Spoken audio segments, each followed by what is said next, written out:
शरद जी, मेरा अगला सवाल होने वाला है। अभी मेरी उम्र है 24 साल और मुझे 50 साल जी। तक बस नौकरी करनी है। ऐसा मैं क्या करूं कि 25 साल और नौकरी करने के बाद मैं आराम से बैठ के जिंदगी भर खाऊं, मुझे काम ना करना पड़े। ये तो आपने थोड़ा बहुत विस्तृत विषय है इसके लिए, पर संक्षेप में क्योंकि आपने सवाल पूछा है तो मैं संक्षेप में जवाब दे देता हूँ। आपका ये इंटरेक्शन ज्यादा लंबा नहीं है।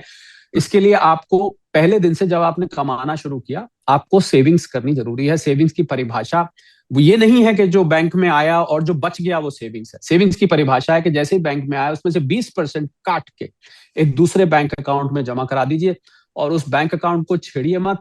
उस बैंक अकाउंट का एटीएम कार्ड फाड़ के फेंक दीजिए। उस बैंक अकाउंट का लॉगिन क्रेडेंशियल्स ऑनलाइन खो दीजिए, क्योंकि आप उस पैसे को छेड़ ना पाए। उस पैसे को जोड़िए, उसके बाद उस पैसे को जोड़ के उसको निवेश करिए।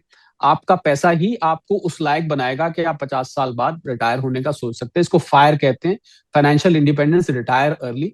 यही आप चाह रहे हैं कि 50 साल तक मैं काम करूं उसके बाद। पर ये देखिए, आप 24 साल के हैं, तो मैं आपको एक कड़वी सच्चाई बताना चाहूंगा कि ये कहना आसान है। जब आप 50 साल के होंगे, मैं पता नहीं उस टाइम होऊंगा कि नहीं होऊंगा, परंतु ये हो नहीं पाएगा, क्योंकि जो आपने सारी उम्र किया होता है, तो काम करने के हमारी मन को इतनी आदत पड़ जाती है कि आप 2 दिन, आपकी सैटरडे संडे मान लीजिए छुट्टी होती है, ये बताइएगा, ये बात सच है। हम्म। और अगर ये छुट्टी आपको 5 दिन की मिल जाए, तो आप 5वें दिन कहने बोर हो जाएंगे आप। ठीक है, आप बिल्कुल। घूम फिर आएंगे, कितना घूम लेंगे आप, कितना टूर कर लेंगे। अल्टीमेटली आपके दिमाग में आपकी नौकरी, आपका कामकाज वापस आने लगेगा, और आपको वो कहेगा भैया बोरियत हो रही है, वापस काम पे चलो। और भले ही पैसा आपको इंडिपेंडेंटली आ रही हो, तो मुझे लगता है ये एक सोच अच्छी है कि हम जल्दी रिटायर होना चाहते हैं। पर हाँ, चलिए आपकी सोच को मैं लेके चलता हूँ। तो उसके लिए आपको एक अच्छा कॉर्पस बनाना पड़ेगा, एक अच्छा बेस बनाना, इतना बेस बनाना पड़ेगा कि आपकी उस समय जो जरूरतें होंगी, आज मान लीजिए आप 1 लाख कमाते हैं, उस समय शायद आपको इतने ही खर्चों के लिए 4-5 लाख कमाना पड़ेगा। तो आपको 5 लाख जो कॉर्पस रिटर्न दे, उसके लिए आपको पहले सेविंग्स करनी है, उसके बाद अच्छी जगह निवेश करना है। वो निवेश आपको अच्छा रिटर्न दे, आपकी मंथली इनकम बन जाए। Alternate source of income create करना पड़ेगा, चाहे वो स्टॉक मार्केट्स में हो, चाहे वो प्रॉपर्टी में के माध्यम से हो, कहीं रेंटल की प्रॉपर्टी लेके किराए पर दे दें, चाहे वो गोल्ड सिल्वर की आपकी वैल्यू बढ़ जाए, चाहे वो आपने म्यूचुअल फंड्स में किया हो। जो भी निवेश के संसाधन है, ये एक अलग डिस्कशन है, मैं समझता जी हूँ। जी।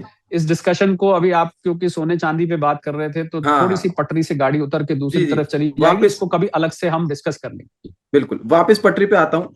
शरद जी, चांदी पर क्या कहना चाहेंगे आप कि इन्वेस्ट किया जाए या नहीं किया जाए? देखिए, चांदी को लेके मैं थोड़ा सा अपनी ओपिनियन को रिजर्व रखता हूँ, क्योंकि चांदी चंचल बहुत है। और इसलिए भी रखता हूँ क्योंकि चांदी जिन चीजों में प्रयोग की जाती है, 55% चांदी कंज्यूम हो जाती है आर्टिफिशियल डेटा के इक्विपमेंट में, सोलर सेल्स में, इलेक्ट्रिक व्हीकल्स में। इन चीजों में चांदी कंज्यूम हो जाती है। वो चांदी कभी फिर वापस नहीं आती, वो यूज हो जाती है। तो और चांदी की जब 4,20,000 कीमत पहुंच गई थी, तो इन चीजों को बनाने वाले चिंता में आ गए थे। उनका तो रॉ मटेरियल है कि इसकी जी भैया जी। कीमतें सोचिए आप, इलेक्ट्रिक व्हीकल्स के की बैटरी की कीमत कहाँ पहुंच जाएगी, एआई डेटा इक्विपमेंट की कीमत कहाँ पहुंच जाएगी। तो ये मैं आपको बताना चाहूंगा कि वेस्ट में और चाइना में रिसर्च चल रही है कि चांदी का कोई विकल्प निकाला जाए। अगर ये विकल्प निकल आया तो चांदी धड़ाम हो जाएगी। तो इसलिए अभी कुछ नहीं आया है, मैं कोई स्केयर नहीं क्रिएट करना चाहता, ये रिसर्च चल रही है।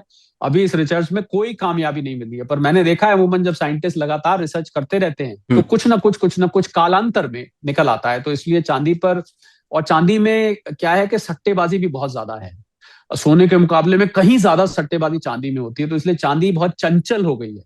जी। चांदी की कीमत बहुत ऊपर नीचे जाती है, तो इसलिए चांदी पे मैं थोड़ी सतर्कता बरतने कहूंगा। भले ही चांदी आपको बेहतर रिटर्न दे दे, मुझे दोनों के मुकाबले गोल्ड ज्यादा सॉलिड लगता है, गोल्ड ज्यादा ठोस लगता है।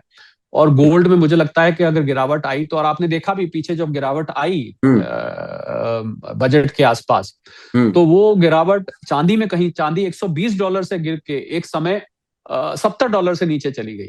जी। यानी कि 4,20,000 से गिर के लगभग 2,40,000 के आसपास आ गई। बिल्कुल। और सोना जो था 1,80,000 से गिर के 1,40,50 के बीच में आया। तो आपने देखा कि सोने में गिरावट मुझे लगता है कि कम आएगी। और जो वैश्विक परिस्थिति बन रही है युद्ध की, दुनिया भर में वर्ल्ड वॉर 3 की आहट, वो सोने के लिए, और सोने को चांदी के मुकाबले एक और एडवांटेज ये है कि दुनिया भर के सेंट्रल बैंक्स ने सोना खरीद के रखा है। अभी चांदी नहीं, चांदी देश खरीद रहे हैं अन्य कारणों हम्म। से, पर सेंट्रल बैंक्स ने अपने गोल्ड रिजर्व्स करेंसी की जगह वो बनाने शुरू कर दिए। इसलिए मुझे चांदी थोड़ी चंचल नजर आती है। चांदी में बहुत कम मात्रा में पैसा आप निवेश करें, सोने के का ज्यादा कर सकते हैं, अपने इन्वेस्टमेंट एडवाइजर से सलाह लेके जैसा वो करें।